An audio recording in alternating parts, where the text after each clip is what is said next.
Hi, I'm Rebecca from League of Extraordinary Cosplayers, and I'm with...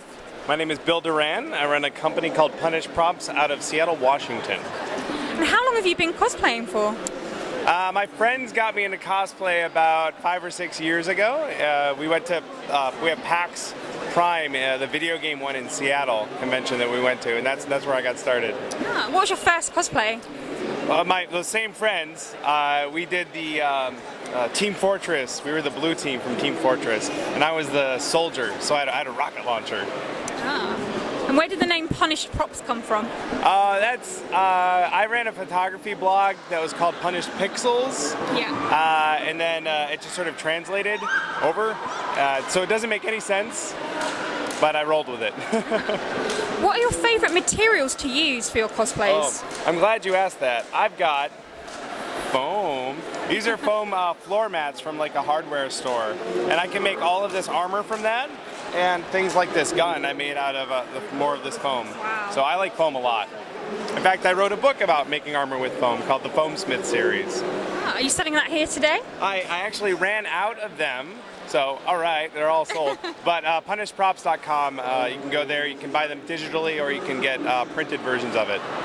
Do you ever use materials like Warbler as well? I've used Warbler a very little bit. The texture on it is, it's not always ideal for what I'm working with, but when I want something that has that texture on it, like we did some rough horns, we used Warbler for that, and it worked out really well. The cosplay you're wearing today, how long did that take to make? I kept track, actually, and it took exactly 133 hours. Wow, is that the longest cosplay? No. No, I did. Here, I'll show you. My wife and I did these costumes from Skyrim, the Deathlord Draugrs, and that was probably around 200 hours. Is this your first convention in the UK? It is, actually, yeah. And if they're all like this, then I'll be happy to come back and come to more of your wonderful conventions.